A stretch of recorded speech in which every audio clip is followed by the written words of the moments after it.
Good morning, all. We're going to give it a few more minutes in case folks are still joining either online or in person, and then we'll get started.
Good morning. Thank you for attending today's rulemaking hearing regarding state board rules governing individual education accounts, innovative school districts, graduation requirements, and special education. Today is July 24th, 2025, and it is 10:02 a.m., and I will now call this rulemaking hearing to order. My name is Rachel Supay. As the General Counsel for the State Board of Education and their designated representative, I will preside over today's hearing. I will begin with a summary of each proposed rule revision. The first item is the Individual Education Accounts Rule 0520-01-11-.02. The Individual Education Accounts Program is a school choice program for eligible students with qualifying disabilities. Section 21 of Chapter 235 of the Public Acts of 2025 amended Tennessee Code Annotated 4910-1402 by adding deafness as a qualifying disability for the IEA program. This item ensures the list of qualifying disabilities in the rule is aligned to statute. The next item is the Innovative School Districts Rule 0520-01-25. Chapter 1053 of the Public Acts of 2024, now codified at TCA 49-8-1501 et sec, established a new type of local education agency called an Innovative School District. This item establishes a process by which universities may apply to operate their training schools through an innovative school district. The third item on the agenda today is Academic and Instructional Requirements Rule 0520-01-03-.06 regarding graduation requirements. Currently, Tennessee Code Annotated 49-6-1010B and this rule require that a high school student pursuing a traditional high school diploma receive at least 1 credit of computer science education. To align the traditional high school diploma requirements and the alternate academic diploma requirements, this item clarifies that a high school student pursuing an alternate academic diploma must also receive at least 1 credit of computer science education in high school, though the course may be modified based on a student's individual needs. This item also updates the all-state musical organizations to all-state art organizations to recognize that additional art disciplines may count towards state graduation distinction. Please note that this item does not propose any changes to the world language graduation requirements. If in the future the state board votes to change the world language requirements, a rulemaking hearing will occur at that time to solicit public feedback before the board takes a final vote on any decision to amend the world language requirements. The last item on today's agenda is Special Education Rule 0520-01-09-.24 relating to functional behavior assessments and behavior intervention plans. The proposed rule revisions clarify that while state and federal law encourage educating students with disabilities alongside their non-disabled peers, an IEP team may determine that a student requires a more restrictive environment if the student engages in a pattern of behavior that places himself or others at risk of harm or injury. This revision clarifies that the FBA and BIP may be done in the more restrictive environment. Information on how to join today's rulemaking hearing in person and electronically was included in the rulemaking hearing notice filed with the Secretary of State's office and posted on the State Board's website. Online attendees should keep themselves muted unless asked to unmute. This will minimize any audio feedback and ensure that speakers can be heard. If anyone is attending in person, I will also ask that you remain quiet when not speaking so that the online attendees can hear and be heard. Any attempts to disrupt the hearing will result in removal from the hearing either electronically or online or in person. Any attempts to disrupt the hearing will result in removal. A red line version of the rules under consideration at this hearing are available both here in person and online. The hearing will be recorded and public comments regarding the proposed revisions will be provided to the state board members for their review. Please note that rulemaking hearings are an opportunity for the state board to collect feedback on the proposed rule revisions to inform future revisions and is not a question and answer session. During the public comment portion of this hearing, please state your name and organizational affiliation, if any, before making your comment. Each person who wishes to speak will be allotted 3 minutes, after which time you will be asked to conclude your remarks. If everyone here in person has signed up for public comment, I will begin comment with in-person speakers. Since this meeting is also taking place electronically, when the in-person speakers are done, I will ask any electronic attendees who wish to be recognized to provide a public comment to unmute themselves and state their names. Once I have collected all names, I will call on attendees by name to make their statement. Please remember to keep yourself muted while not speaking to ensure that all comments can be properly heard.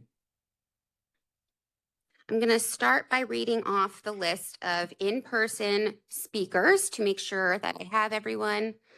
The following folks I have signed up to give an in-person comment: Gibson Keith, Roxana McConnon, I believe it says, or McCommon, Matthew Harrison, Emma Hatcher, Michaela Webb, and Helder Monte Wheel.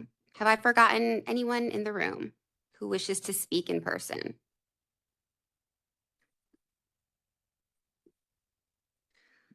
Okay. And if there is anyone online who wishes to speak, if you could please come off mute one at a time and announce your name. We will jot down your name on the list of speakers and get to you as soon as the in-person comments are through. So if anyone is online, please go ahead and unmute yourself and give us your name if you would like to give a public comment.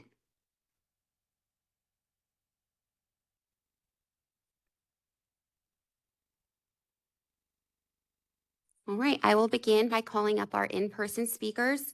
When I call your name, please come up to the podium.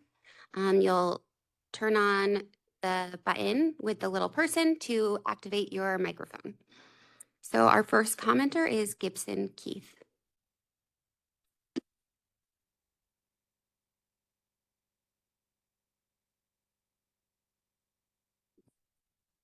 Good morning. My name is Gibson Keith, and I'm here to comment on the academic and instructional graduation requirements rule. I'm with TWLTA, the Tennessee World Language Teachers Association. I am the Advocacy Committee Chair. I'm here today to speak on behalf of Tennessee students, families, educators, communities, and who understand the immense and lifelong value of world language learning. Let me be clear, retaining the 2-credit world language graduation requirement is not just about curriculum. It's about ensuring our students that are equipped for the world that they are entering. This requirement is not a burden, it is an opportunity. I urge you to preserve it. Why world languages matter? College readiness. Many colleges and universities, public and private, require at least 2 years of the same world language for admission. Removing this requirement would disadvantage students who aspire to pursue higher education, but may not know what their future holds when they make course selections in high school. Number 2, academic and cognitive benefits. Research shows that students who study a second language outperform their monolingual peers on standardized tests, especially in reading and math. World language learning enhances problem solving, critical thinking, memory, and focus. These are not soft benefits. They are the very foundation of academic excellence. Number 3, career readiness and workforce demand.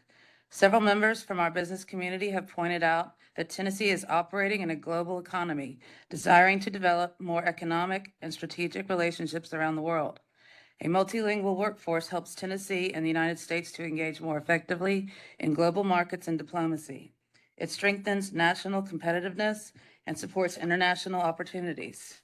It improves communication, especially in certain fields like healthcare, where interpreter service create massive expenses. For individual students, earning potential is increased. Bilingual workers can earn up to 20% more than their monolingual peers.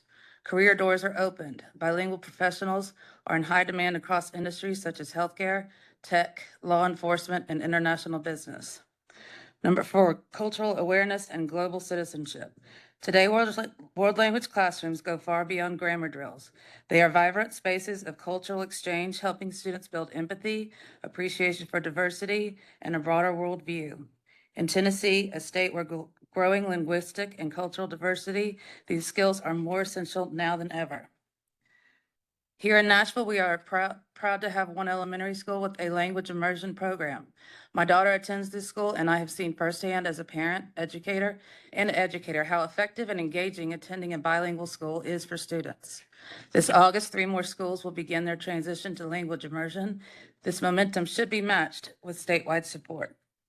In closing, let me add, in the words of philosopher Roger Bacon, knowledge of language is the doorway to wisdom. I respectfully urge this board to keep the doorway open for Tennessee students by retaining the 2-year world language credit. Thank you for your time. Thank you so much. Roxana McCommon. Apologies if I pronounced your last name incorrectly. You're fine, no worries.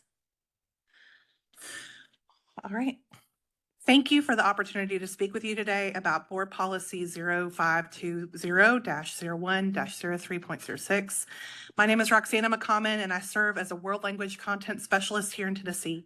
I come before you with a deep respect for the work and the difficult decisions that you're tasked with making. I would like to speak to the importance of maintaining world languages as a graduation requirement in our state. Throughout my career, I've had the privilege of supporting language education across Tennessee. I've served as the World Language Supervisor for Memphis Shelby County Schools and now support efforts in Nashville to expand school choice opportunities and improve access to quality instruction. I've also chaired the Tennessee World Language Standards Revision Committee, served on the board of the Tennessee World Language Educators Association, and have built strong partnerships between language education and the business community, collaborating with the Tennessee International Business Commission, the state and Nashville chambers of commerce. And from my experience, the connection between world language education and economic opportunity is clear. According to the National Chamber of Commerce, more than 14,000 jobs in Tennessee require proficiency in languages such as Spanish, Arabic, Japanese, and Chinese, and over 200,000 prefer language proficiency in those languages. This figure likely underestimates the true demand, as in many other jobs benefit from multilingual skills. Removing world languages from the graduation requirement could place our students at a disadvantage not only within Tennessee, but also in the nation and global job markets. I understand that the board must weigh many considerations. Still, I am concerned that this change could potentially unintentionally deepen disparities across our districts. While some communities may have the resources to continue offering world languages, others, especially in rural communities, may not, limiting students' access to college and career pathways. Our shared goal should be to expand opportunities for all students, not narrow them. I also respectfully encourage greater transparency around the decision-making process. It is unclear who has been involved in recent discussions, and I worry that key voices, including district-level world language leaders, may not be represented. Tennessee has a number of experienced language specialists who worked alongside the Department of Education on various initiatives, including a broader range of perspectives, can only strengthen the outcome. I would be honored to contribute to this process directly by serving on the committee or in any capacity that would support a well-informed and inclusive discussion. Please feel free to reach out. I would love the opportunity to help share insight and collaborate in the service of Tennessee students. Thank you for your time and for your commitment to education in our state. Thank you so much. Matthew Harrison.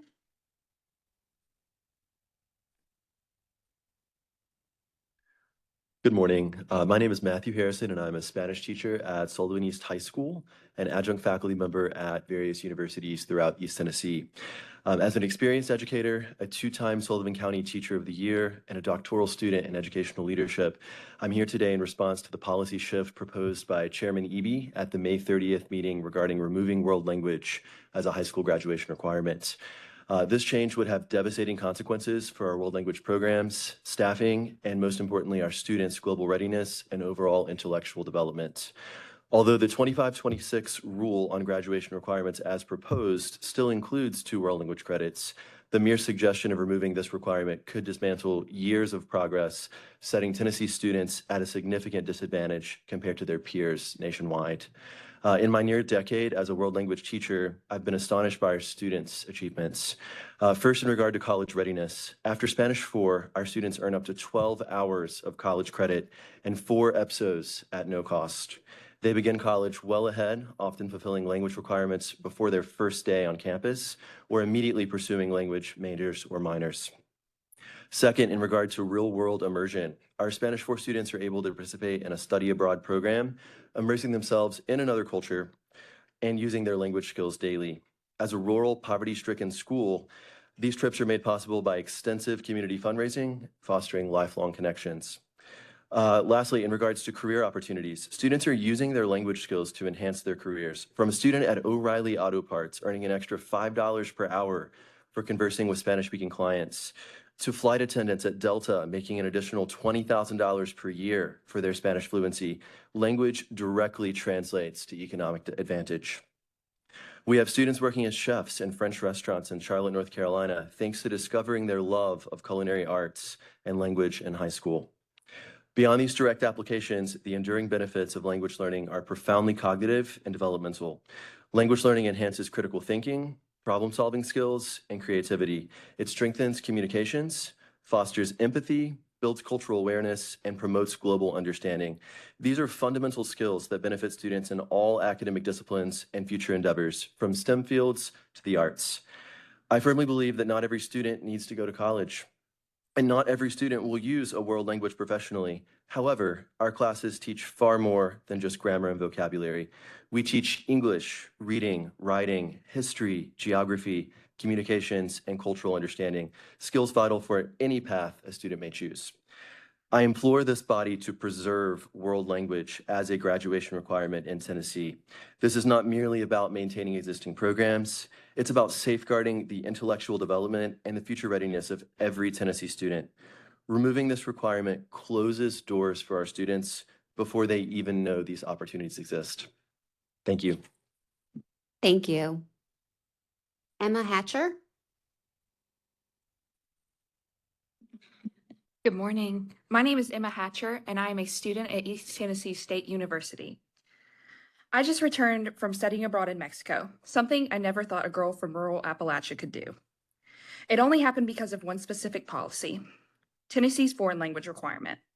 I want to speak with you with honesty and respect, but I won't sugarcoat this. The proposal to eliminate that requirement is not just misguided, it's an absolute mistake. I understand the desire to simplify graduation paths or reduce perceived barriers, but we're not just talking about a class. We're talking about cutting off an entire avenue of opportunity, especially for students who don't know what's possible until someone dares them to try. I was one of those students. I didn't want to take a language. I didn't think it mattered. But because it was required, I did, and everything in my life changed. That single class led me to scholarships that cover my entire college career. It gave me a purpose. I'm pursuing dual degrees. I even gave a TED Talk. I've studied abroad, and I found my calling, serving Appalachian and Hispanic communities through language, education, and human connection. If that requirement hadn't existed, I wouldn't be standing here today. We talk a lot about preparing students for the real world. Let's be clear. The real world is global. Bilingualism isn't a luxury anymore. It's a necessity. It's a job skill, a bridge, a tool for empathy. It helps us save lives, teach minds, grow businesses, and understand people unlike ourselves. So I ask you this with honesty. Is the world becoming less connected? Are we moving toward less understanding of one another? Absolutely not. Yet this proposal tells students, especially those from under-resourced communities like mine, that global literacy isn't worth their time, that expanding their worldview isn't important, that the bar should be lowered for them. That's not equity, that's erasure. Foreign language is not a hurdle for graduates. It is a ladder for opportunity. I ask you to not be the people to pull away that ladder. Thank you for your time and for considering what this decision really means, not just for policy, but for people, for futures, for the kind of Tennessee we want to build. Thank you. Thank you so much. Michaela Webb? Good morning. My name is Michaela Webb, and I am a junior at East Tennessee State University. I'm here today to speak against the removal of world language as a high school graduation requirement. I want to give you the personal perspective of a recent graduate who wouldn't know where she'd be without foreign language. Ironically, I didn't always feel this way. I was convinced I'd be a nurse, certain that foreign language had nothing to do with my future. I remember sitting on my grandmother's porch before sophomore year venting about how pointless Spanish class felt. I wanted health classes, not grammar and vocabulary. But 5 years later, I'm standing here because of that very class. I decided to continue Spanish beyond the requirement, mainly to test out of college credits. But not only did I graduate with 12 hours, but my entire future changed. I found myself so drawn to the language that I chose to delay graduation just to keep my Spanish career going. People thought I was ridiculous, but I didn't care. I'd found something that mattered to me. And surprisingly, it made me a better student in science. Spanish, like medicine, is rooted in Latin. While my peers studied hard to memorize terms, I was making connections. I didn't expect it, but language helped me succeed across the board.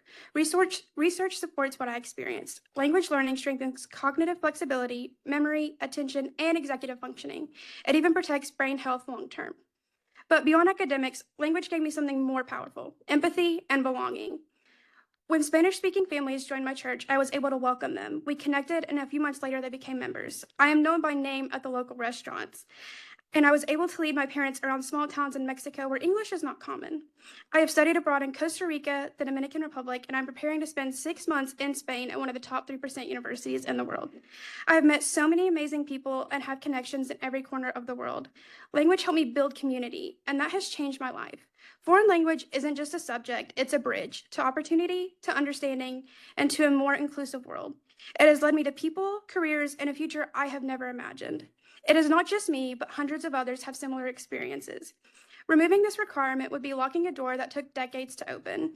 It is to close a door that many students, like me, don't even know they need opened. In a world that demands global competence, we cannot afford to fall further behind. Please do not take this opportunity away from future students. We need more bridges, not barriers. Thank you. Thank you.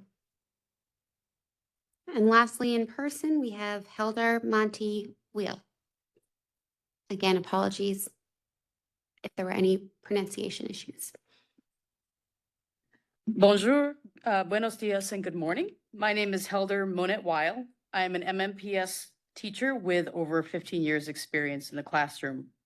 When I tell people that I teach Spanish, I often get a big smile and some version of the following statement: "Oh, I wish I'd taken Spanish in high school," followed by a lengthy description of how speaking Spanish would help them in their job or their personal life. I wonder how many other teachers of other foreign languages get a similar response. The thing about a well-rounded K-12 education is that so much of what you learn doesn't show its value until much later. I should add, though, that many of my students, even the most skeptical, come up to me in the weeks following the beginning of class and tell me with delight that they were able to use their Spanish to speak with some coworkers or people in the community. Because I understand the importance of knowing another language, I've insisted that my own children, Soren and Josephine, also be bilingual. And in fact, I've even dragged them to this hearing despite the fact that it's the last few days of their precious summer break. I've done that so that they understand also the importance of learning a foreign language. Chairman Eby, I hope you get the opportunity to use your German soon. I hope you continue to guarantee that the students of Tennessee have the same opportunity as you did. Dankeschön. Thank you. Is there anyone else in person who wishes to provide a comment who has not yet had the opportunity to do so? All right. I will now switch to our online attendees. Currently, we have one person signed up. Charles Cooper, if you would like to come off of mute and give your comment, you may go right ahead. Great. Can everyone hear me? Yes, we can. Wonderful. Good morning. I am very grateful to the members of the board for holding this meeting and to everyone present for your admirable support of education. I speak today solely as a private citizen, but my professional life is of some relevance to the topic at hand. I am a professor of medieval Latin and Greek residing in Knoxville, so I can say with considerable pride that I've dedicated my life to teaching foreign languages in this state. I also have the daily privilege of working with great Tennessee students who have recently completed their K-12 education. In my limited time, I cannot describe in detail or even in broad terms the profound lifelong impact that the study of foreign languages has on students, how it cultivates our greatest and most human skill of communication, how it introduces students to culture and art, how it deepens one's understanding and practice of religion, and how it is essential for a variety of civil goods like national security and international commerce. Instead, I will make two short points. First, I want to voice my agreement with a comment made during the last quarterly meeting that sustained development of durable skills like communication, critical thinking, and collaboration is critically important for students in the rapidly changing world of technology and the workforce. But there are few subjects more in line with this noble goal than foreign languages. Neurological studies have consistently demonstrated that learning a second language at any age physically changes our brains, and for the better. It improves concentration, it strengthens the memory, it fosters communication and creative problem solving. This is what we want for Tennessee students, now and always, to learn how to think clearly, articulately, and intelligently. Second, I want to make an appeal as an educator myself. And I must say that I find the timeline for this proposal concerning. 12 months from initial presentation to statewide implementation is very fast for such a consequential decision. So, at this important juncture of forming a committee, I urge the board to gather as much evidence as you can. Visit classrooms, talk to students, interview teachers, consult business leaders, and speak to professionals of all ages and occupations. I would also suggest inviting experts to give testimony and answer questions publicly. This would include K-12 and university language teachers, as well as other experts in education, cognitive science, and relevant fields. My fear is that moving too quickly on this issue could significantly disadvantage future generations of students. Such a change would also be difficult to correct once lost. Thank you very much for your time. Thank you very much. Do we have anyone else online who would like to give a public comment? If so, please feel free to unmute yourself and announce your name or type your name into the chat. I'll give everyone 1 minute to do that.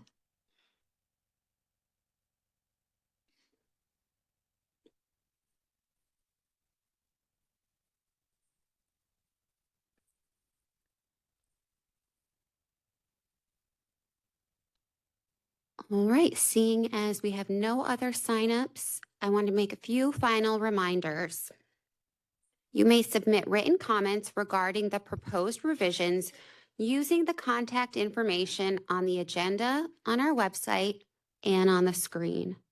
The email address to submit comments is sbe.rulemaking.public.comments@tn.gov. Comments must be received by Tuesday, July 29th at 9 a.m. Central Time to be considered. Email comments are advised as regular mail is running slowly and may not arrive to our office on time. The board plans to vote on final reading of these rules at its quarterly meeting, August 15th, 2025. Specific details about that meeting agenda and how to attend online or in person will be posted on the state board's website under the meetings page. If the board approves these changes on final reading, they will be sent to the Attorney General's office for a review, published with the Secretary of State for 90 days, and go before the Joint Government Operations Committee of the Tennessee House and Senate. The State Board of Education appreciates everyone who took their time out of their day to attend today's hearing. In particular, I want to thank any educators and students and advocates who are here, and remind everyone that student need is at the center of every decision that the board makes. And I know I speak on behalf of the board when I say that. So thank you again for taking the time to come down here and weigh in. And with no further business on the agenda, this hearing is adjourned. Thank you.